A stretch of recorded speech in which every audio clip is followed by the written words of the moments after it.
Amazing grace, how sweet the sound that saved. Welcome sa ating Wednesday Word. Dito sa ating pag-uusapan, ano ba yung mga dahilan ng Diyos? Bakit yung tagumpay hindi niya pinapayagan? Ano ba yung mga issue ng Panginoon? So kung meron kayong Bible, samahan niyo ako sa aklat ng Joshua. Ang kwento lang nito, bago natin basahin, ay nung sila ay tumawid ng Jordan River at sinakop nila yung Jericho, ang bilin ng Panginoon sa kanilang leader kay Joshua, na anuman ang inyong masasamsam dyan, huwag niyong kukunin. Ang gagawin nyo dyan ay susunugin nyo yan, pagsamasamahin nyo yan, at susunugin ninyo. So lahat yun, patayin ninyo, lahat ng bata, lahat ng matanda, lahat. Patayin nyo lahat yan. Pero sabi niya, kung may masasamsam kayo dyan, huwag ninyong isasama yan sa mga bagay na gamit ninyo. Ang sabi ng Bible, sunugin nyo silang lahat. Ngayon, sabi ng Bible, nung sila makipaglaban sa Jericho, ay nagtagumpay naman sila. Kaya lang, meron silang mga sinamsam, meron silang mga nakuha at isinama nila doon sa kanilang gamit. Kaya nung sila ay nakipagyera uli sa AI na mas maliit kaysa Jericho, akala nila panalo sila, tagumpay sila. Dito mismong ang Diyos ang humarang sa kanilang tagumpay. Mismong si Lord ang gumawa ng paraan para sila matalo. Kaya nga ang tanong, pagka nagno si Lord, ano ang mga issue ba niya? Ano ang sinasabi sa atin ni Lord pag siya nagno?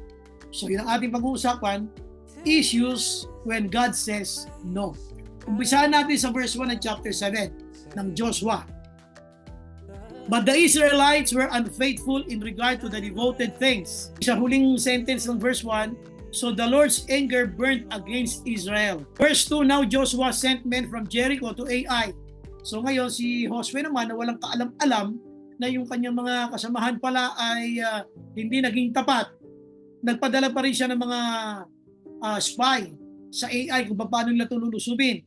Now Joshua sent from Jericho to Ai, sabi niya, which is near Beth-aven to the east of Bethel, and told them, go up and spy out the region. So the men went up and spied out Ai.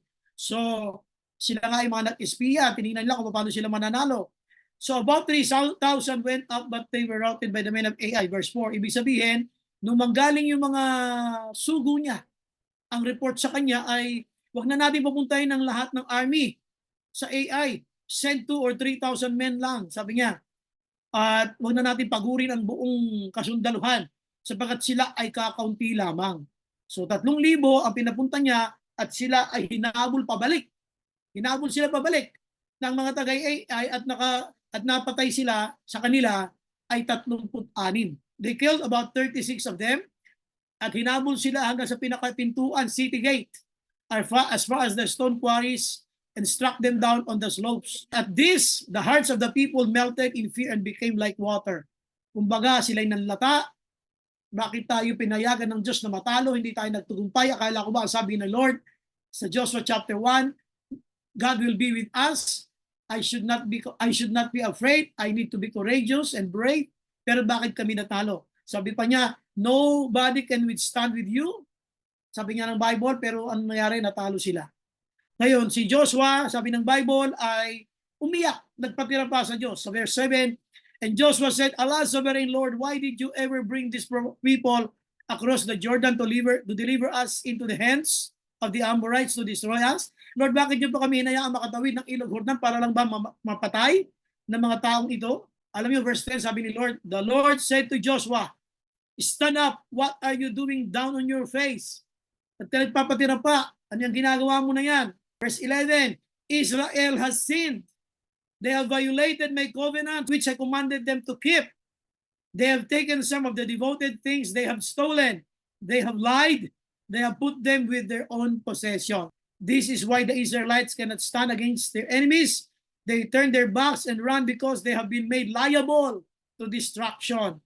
I will not be with you anymore unless you destroy whatever among you is devoted to destruction. Ngayon, gusto kong tingnan ninyo na una pa lang, may pangako na si Lord na kung paano sinamahan ko si Moses, samahan niyo kita. At sino man ang inyong makaharap, kayo ay magtatagumpay. Bakit natalo? Yung pangarap na tagumpay, bakit hindi nagkaroon ng katuparan? Katulad mo, may mga prayer ka kay Lord, bakit walang sagot? At matutuklasan mo na lamang, kaya pala walang sagot, si Lord mismo ang humaharang. Ngayon, ang tanong, ang panalangin mo ba ay hinaharangan ni Lord? Mananalo ka ba kay Lord? Kaya sabi ng Bible, God opposes the proud, but He gives grace to the humble. Kapag ang tila baga ang sagot ng Diyos sa iyo ay no, ano ang kanyang issue sa iyo? Yun ang pag-usapan natin. Issues when God says no. Ano yung mga issue ng Diyos pag sinasabi niya, anak mo, hindi pwede. We all know the story. Chapter 1, chapter 2, chapter 3, hanggang sa nakarating ng 7, makita nyo chapter 1, chapter 2, mga pangako ng Diyos kay Joshua. Sabi niya, ang inyong mga pagpapala ay hanggang sa maaabot ng inyong mga paa sa Lebanon, sa Mediterranean, sinabi, dami. Kaya nga, bilang patunay, isang himala agad ang ginawa ng Diyos. Nung tumawid sila sa ilog Jordan, sabi ng Bible, natuyo ang batis, natuyo ang ilog, at sila ay nakatawid. Sumunod na himala, ang Jericho. Through praise and worship, the walls of Jericho did fall.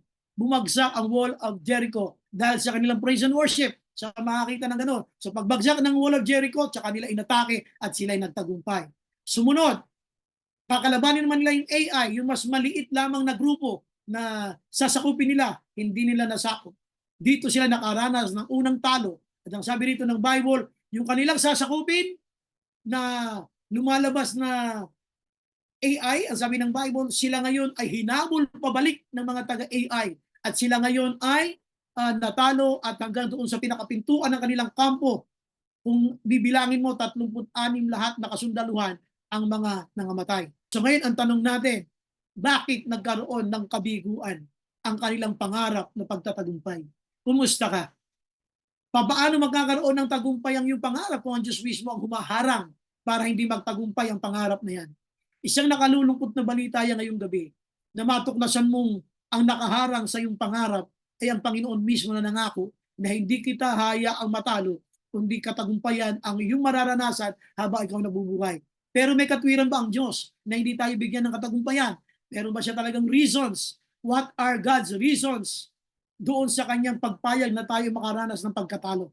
When God says no, what are the issues? Issue number one, there was a violation. May mga violation ang mga Israelita. Ngayon, para natin malaman kung ano yung kanilang violation, makikita natin yan una-una sa verse 11.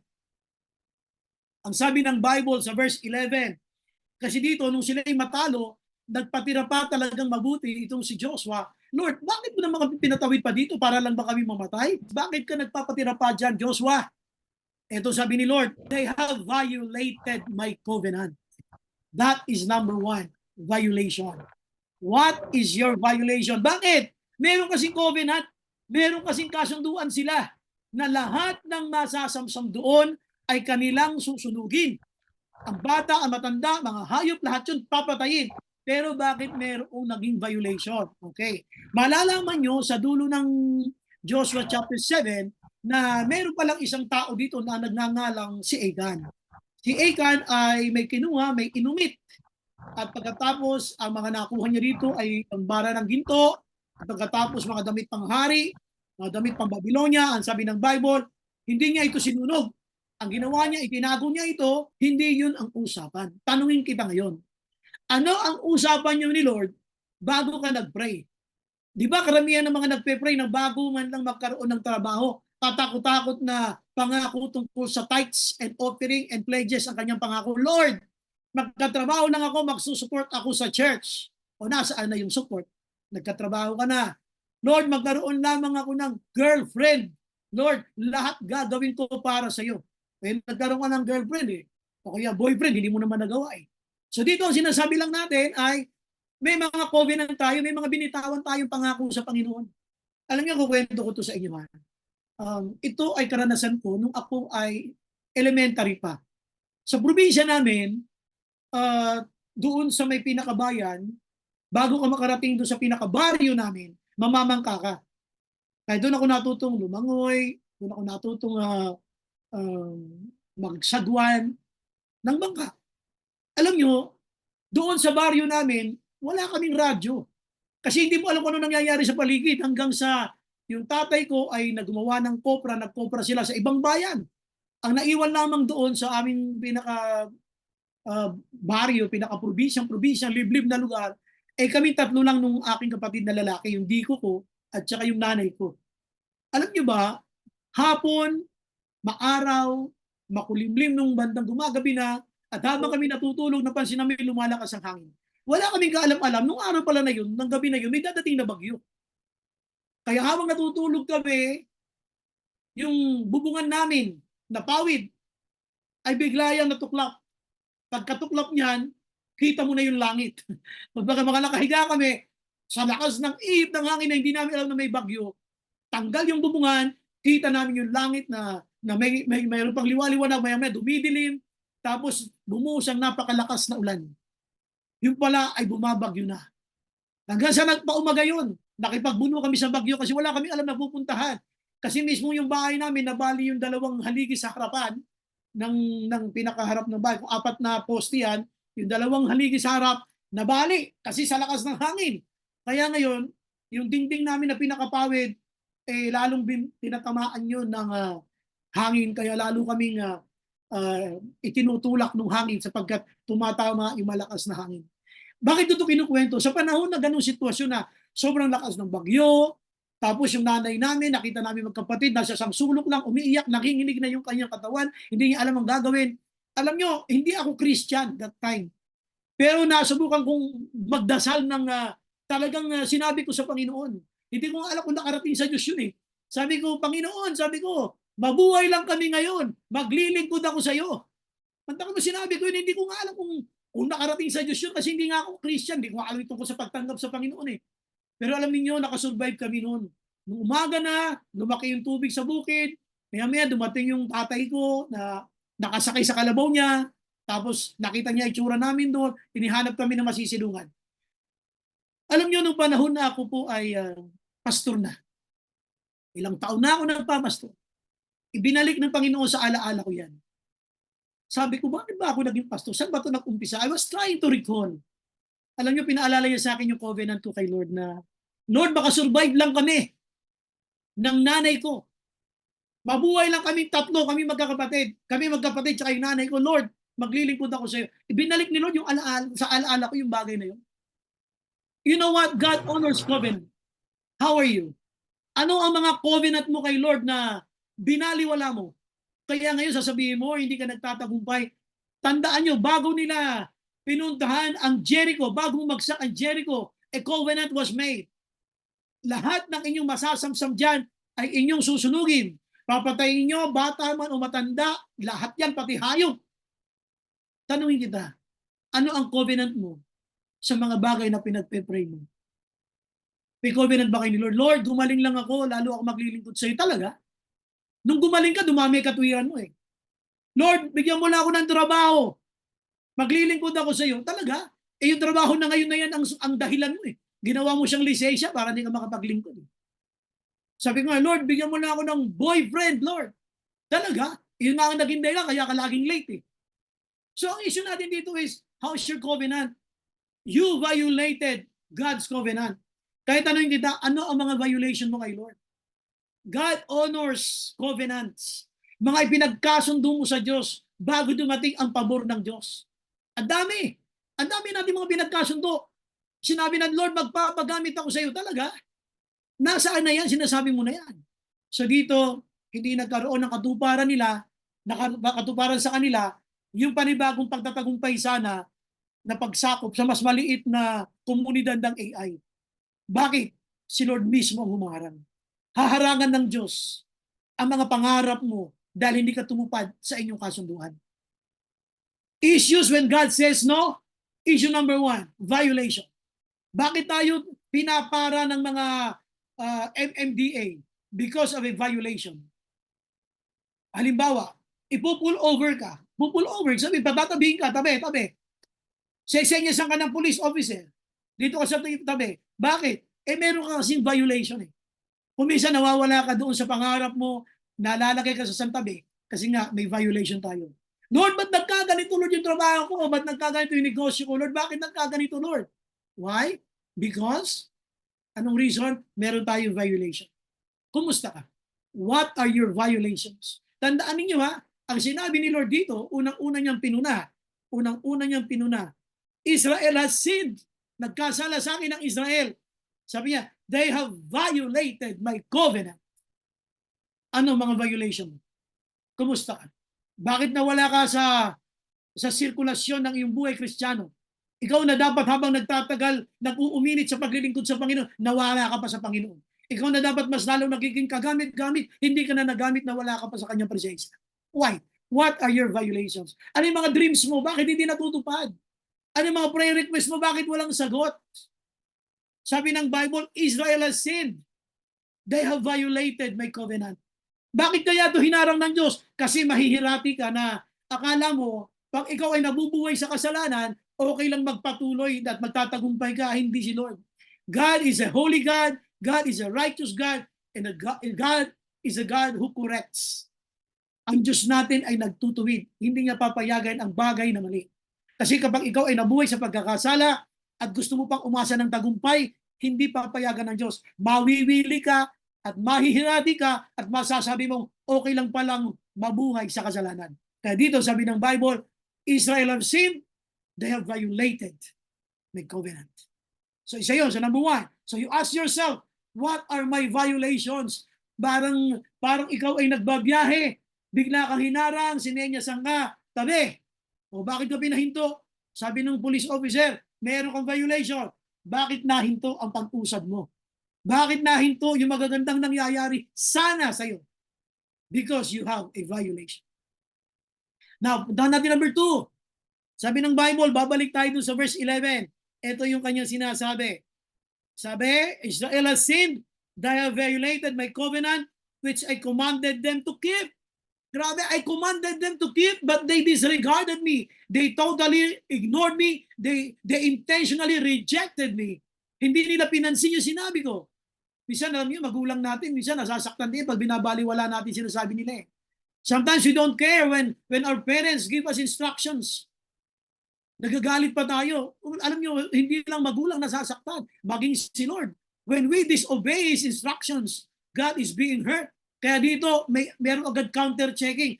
Anak, hindi ka pwede magpatuloy na ganyan ang buhay mo. They have taken some of the devoted things. They have stolen. They have lied. They have put them with their own possessions. Issues when God says no. Issue number 1, violation. Issue number 2, our possessions. Yung ating mga pag-aari. Yung ating paghangad. Yung ating pagkakaroon ng pangarap na maganda. Ang ganda ng pangarap mo pero natututo kang magsinungaling. Ilan sa atin ang mga nagsisinungaling sa mga resume? Ilan sa atin ang mga nagsisinungaling sa ating mga negosyo? Ilan sa atin ang mga nagsisinungaling sa mga presentation, makuha lang ang deal? I'm telling you, God is listening when you present. God is listening when you're lying to people. Sabi nito ng Bible, they have lied, they have stolen, tapos yung kanilang mga nanakaw na yan, inilagay pa sa kanilang mga bagay na meron sila. Everything that God allowed them to achieve and acquire were considered as holy. Tapos ngayon yung galing sa Jericho na pinasasamsam ko at sunugin, idinagdag ninyo sa mga bagay na banal. Kaya dito mapapansin ninyo na okay lang maghangad, pero sana not at the expense of God's commandments. Tayo kuminsan, gumanda lang ang kita, gumanda lang ang income, gumanda lang ang ating negosyo, gumanda lang ang ating buhay, kalagayan sa buhay. Hindi baling manloko ng tao. Hindi baling magsinungaling. They have lied, sabi nga. They have stolen, nagnanakaw. Alam niyo, isang bagay na napakahirap na trabaho, alam niyo ba? A person who is in sales. Kasi ang temptation is to misrepresent just to close a sale. Kaya napakahirap niyan. Kaya always pray for our brethren na alam niyo involved sa sales. Some of them misrepresent just to close a sale. Pero alam ni Lord John, yung may mga negosyo, marami tayong mga claims na kumisan ay sinasabi natin pero hindi natin ma-deliver. Kumisa sa mga nag-a-apply sa trabaho, matanggap lang. Sinasabing graduate siya ng ganito at ganyan. Kumisa sabihin may experience sa ganito, galing sa ganitong kumpanya, pero wala naman. Alam niyo, the day will come when you have to face the music. What do I mean by that? There was a king, merong isang mahal na hari, at siya ay gumaganda lang ang kanyang pakiramdam kapag yung kanyang orkestra Sabi orkestra, yung kanyang manunugtog sa kanyang palasyo ay tumutugtog at pinupuntahan siya sa kanyang kwarto. Pag siya tinugtugan, gumaganda yung kanyang pakiramdam. Lalong-lalo na pag tumugtog na yung violin, lahat ng instrumento, yung organ, yung piccolo, no? Pagkatapos yung iba pang mga trumpet na ginagamit. So dito, merong isang miyembro ng orkestra na magaling tumugtog ng piccolo. It's a small instrument na hindi mo mapapansin ang kanyang tunog. Hindi mo mapapansin dahil sa hina ng sound na binibigay nito. Kaya one time, itong lalaki na kasama sa orkestra, kumbaga parang membro siya ng banda, ay kinausap yung kapatid niyang kambal. Sabi sa kapatid niyang kambal, alam mo, napakadami kong benepisyo na tatanggap dito. Kung gusto mo, ikaw na lang pumalit sa akin, total magkamukha naman tayo, hindi nila malalaman na ikaw yun. Kaya lang sabi niya, paano yun? Hindi naman ako marunong tumugtog ng piccolo. Basta sabi niya, pagka nandoon ka na, tugtugin mo lang yan, nobody knows it. Sabi niya, nobody will know it. So, ilang taon na gano'n ang gawa ng taong ito dahil namatay nga yung kapatid niya, siya yung pumalit, yung mga benepisyo magaganda, siya ang nakikinabang. Eto na ngayon. Lumipas ang mga ilang mga buwan pa. Pagkatapos niyang pakinabangan ang napakadaming benepisyo. Lumipas sa mga taon pa uli. Patuloy ang kanyang benepisyo sa mga pagtanggap sa benepisyo hanggang sa dumating yung sabi ng mahal na hari, pwede ba sila mag-present sa harap ko isa-isa? Doon na siya nagka-problema. Sabi, kapag hindi niya ako nasiyahan sa kailang mga tugtog, papatayin ko ang sino mang tutugtog na hindi ako masisiyahan. O ano nangyari? Hindi nga siya marunong tumugtog ng piccolo. So ano nangyari? Itong lalaking ito ay natagpuan sa kanyang kwarto na nag-suicide, nagpakamatay. Because he cannot face the music. Doon nagpumpisa po yung salitang, you have to face the music. Akala niya, habang buhay na siyang ganun. Pero nung dumating yung time, you have to face the music, hindi niya kinaya, kaya siya ay nagpatiwakal. The day will come na tayong lahat ng mga Kristiyano, we will face the music. Kumusta ka? What are your possessions? Are the things that you achieve, ay nagbibigay pa ba ito ng kaluburan sa Panginoon? Tandaan ninyo, hindi masama ang umunlad ng buhay. Hindi masama ang mangarap na magkaroon ng maraming bagay. Pero kapag ang nangyayari ay katulad ng sinasabi ng Joshua chapter 7 verse 11, basahin natin sabi ng Bible, sabi niya, they have taken some of the devoted things, they have stolen. Nagnakaw sila. Kapag kayo sinasabi yung pag-unlad mo, natututo ka ng magnakaw. Hindi na yung pagpapala ng Diyos. They have stolen, they have lied. Kapag nagsisinungaling ka na, they have put them with their own possessions. See? Idinagdag niya ito sa kanyang sariling mga ari-arian. Kumisan, sa paghahangad natin, natututo tayo makagawa ng mga bagay na makapagpapasakit ng kalooban ng Panginoon. So that is number 2. Your dreams will never be achieved. God will say, no, it will not happen. I cannot allow it. Enough. Stop it, sabi ni Lord. You cannot continue doing that. Why? Not only issue of violation, but issue of possession. Anak, Kristiyano ka, bakit ka na nagsisinungaling ngayon para ka lang gumanda buhay mo? Dahil may pakinabang ka na, nagnanakaw ka na ngayon?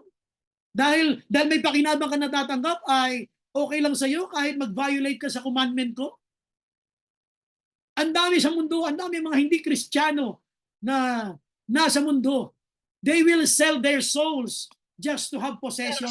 Yung mga nasa politika, biglang nagkakakaso pagkatapos ng kanilang termino.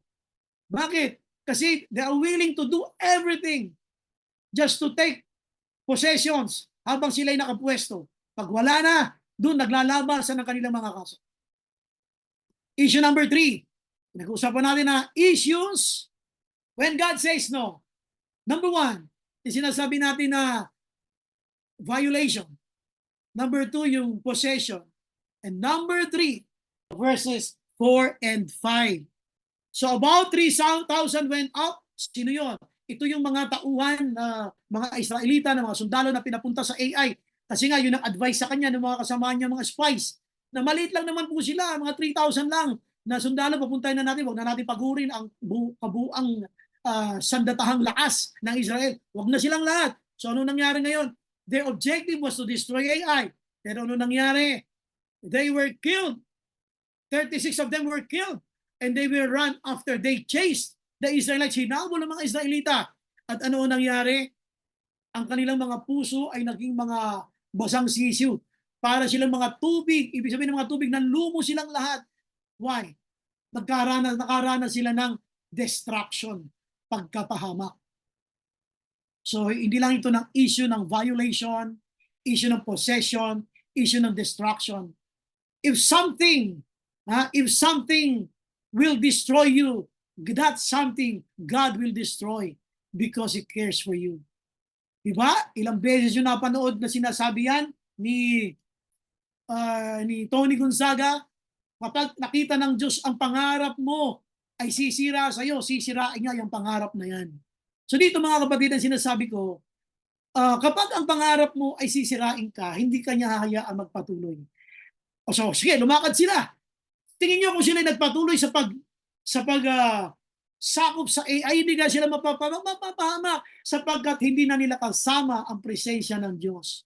Dito kaya nagkakaranas tayo ng pagkakapahamak, kaya nakakaranas tayo ng pagkatalo. Bakit hindi na natutupad yung ating mga pangarap? Bakit nahihinto yung inaakala mong tuloy-tuloy na pag-unlad? Tingnan niyo ang sinabi ng Bible. Basahin uli natin. Sabi dito ng Bible, verse 11. At saka yung verse 12. Verse 12 na lang, verse 12. Sabi niya, that is why the Israelites cannot stand against their enemies. Kaya itong mga Israelitang ito, hindi sila makatayong kaharap ang mga taga-AI sapagkat sila man ay kailangan din tupukin. They turn their backs and run because they have been made liable to destruction. Yan yung sinasabi natin ng pangatlo, destruction. Ito masakit. Hey, Christian. Hey, kapatid, tupakin mo kasunod ha. Sinabi ni Lord ito, I will not be with you anymore unless you destroy whatever among you is devoted to destruction. So, I will not be with you anymore. So kung wala na si Lord, anong tagumpay pa inaantay mo? Wala na. Kalimutan mo ng tagumpay sa buhay na to kapag ikaw hindi na sinamahan ni Lord. Eh sabi natin, I can do all things through Christ. Eh wala na yung Christ. Dahil nga nag-violate ka na. Dahil sa possessions, dahil sa gusto mong umangat sa buhay, natuto ka na magnakaw, natuto ka na magsinungaling, hindi mo na sinunod ang mga utos ng Diyos, binaliwala mo na lahat yan, tapos umaasa ka ng tagumpay, I will not be with you anymore. So anong success ang nag-aantay if God is not with you? Wala na. Wala na tagumpay dito. I will not be with you anymore. That is the worst tragedy that will happen to a Christian. Ang mawala ang presensya ng Diyos sa buhay natin. Naintindihan niyo ba to? I will not be with you anymore. O ano bang tagumpay sa mo? Kahit na ano gawin mo, wala nang tagumpay yan. I will not be with you anymore. If God is for us, who can be against us? A lot of people will be against you if God is not with you. Kaya nga dito sabi ng Bible, kung wala si Lord, anong tagumpay ang magiging pangarap mo pa kung ang nakahanda namang maranasan mo ngayon ay puro na lamang pagkatalo? Bakit? Kasi nga, ang nangyayari sa atin ay hindi na tayo sinasamahan ni Lord. Anong tagumpay ang inaasahan mo? Sabi na ni Lord, you will be destroyed, anak. Kaya hindi ko pinapayagan na magpatuloy kayo sa paglusob sa AI, kaya ako kayo pina-atras. Kaya pinahabol ko kayo or else ubos kayong lahat. Buti nga 36 lang ang namatay. Pero tanong, hey, makinig mo kayo mabuti. Bakit namatay yung 36?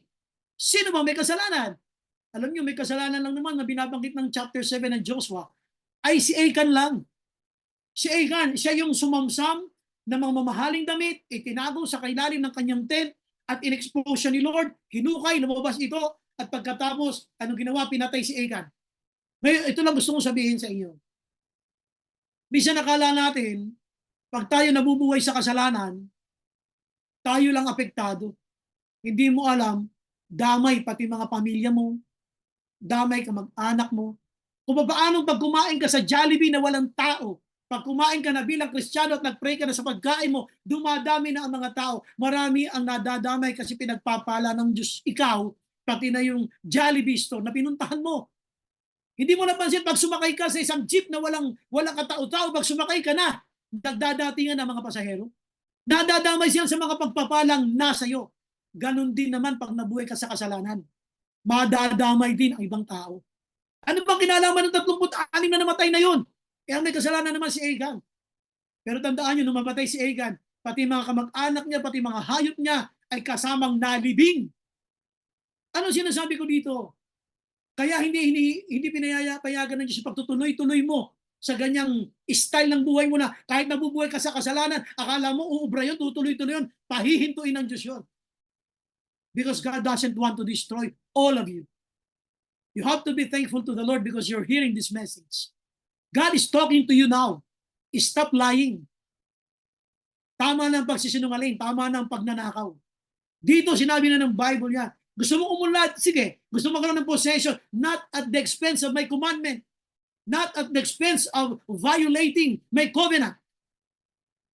I don't want you to be destroyed. Kaya hinihinto ko yung gusto mo mangyari. Gusto ko muna maging maayos ka. Gusto ko ipakita sa iyo na hindi ka magtatagumpay pag wala ako. Even John 15:5 mention it. Apart from me, you can do nothing. Pag hiwalay ka sa akin, walang mangyayari sa iyo. Sabi niya dito, I will not be with you anymore. Ang sakit nun. O anong tagumpay maasahan mo nga? Wala na. Kaya wag ka nang umasa ng tagumpay kung nabubuhay tayo sa kasalanan. It will not happen. God speaking to you. Bago ka matulog mamayang gabi, settle that thing with the Lord. Ayusin mo kay Lord yan. May sinasabi sa iyo si Lord. Ayusin mo yan sa Panginoon. Okay lang umunlad, pero hindi mo kailangan magnakaw at magsinungaling. At dito sabi ng Bible, not only in possession, but distraction. Ayaw ka ni Lord na mapahama ka ng tuluyan. Buti nga 36 lang, hindi lahat. Issues, when God says no, number 1, issue of violation. Number 2, issue of possession. And 3, issue. Ano yung number 3? Makinig nga kayo. Nandiyan mo ba kayo? Distraction.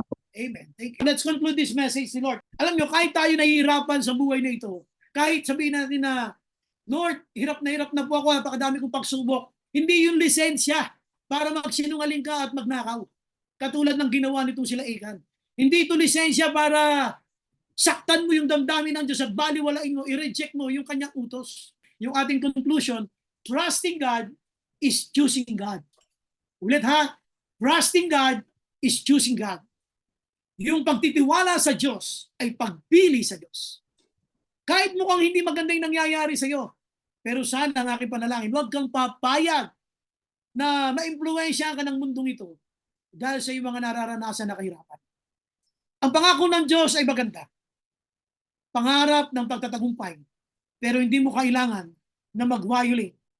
Ang sabi ng Panginoon, hangad ko sa iyo mga pagpapala, hindi ka pa nga mabumibiyahe papuntang AI. Sinabi na sa Joshua chapter 1, ang lahat ng iyong mga tatahakin na kung saan ang mga pagpapala ay nakalaan na. Pinangakuan ka na, I will be with you as I was with Moses, I will be with you. Nobody can withstand against you. Bakit di nangyari? You have violated the covenant. Balikan na natin yung mga pinagkasundo natin kay Lord. Bago ka tumanggap ng mga blessings, ano ba ang kasunduan ninyo? Makipag-ayos ka sa Panginoon. Ano ba mga violation mo? Ayusin mo, settle mo yan sa MMDA para makuha mo yung ticket mo na yan, para makuha mo yung lisensya mo na yan. Ano ba yung mga possessions na meron ka ngayon? Ano ba yung mga pag-aari mo na meron ka ngayon? Salamat sa Panginoon. Pero tandaan mo, dapat hindi involved dyan ang pagsisinungaling at pagnanakaw. At ang pangatlo, ayaw ng Panginoon mapahama ka. Kaya ayaw niya magtuloy-tuloy yung kanilang paglusob sa AI. Kaya pinahabol sila pabalik to stop it and settle things with God. Doon nila nalaman na ni Joshua na yung kanyang mga kasamahan ay meron palang ginawang kalukuhan. Ito nga yung si Achan. Kaya kung sila nagtuloy-tuloy, baka silang lahat ay napahamak. Buti 36 lamang. God doesn't want to destroy you. That's why God is stopping you. Kaya si Lord, pinuputol niya.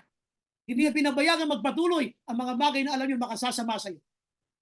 Be thankful when God says no. Most of the time, when God says no, it's always a redirection and a promotion. Laging ganun si Lord. Hindi lang natin siya nakikita. Amen? Maraming salamat sa Panginoon. Yan ang mensahe ng ating Panginoon ngayon sa ating Wednesday morning. Amazing grace.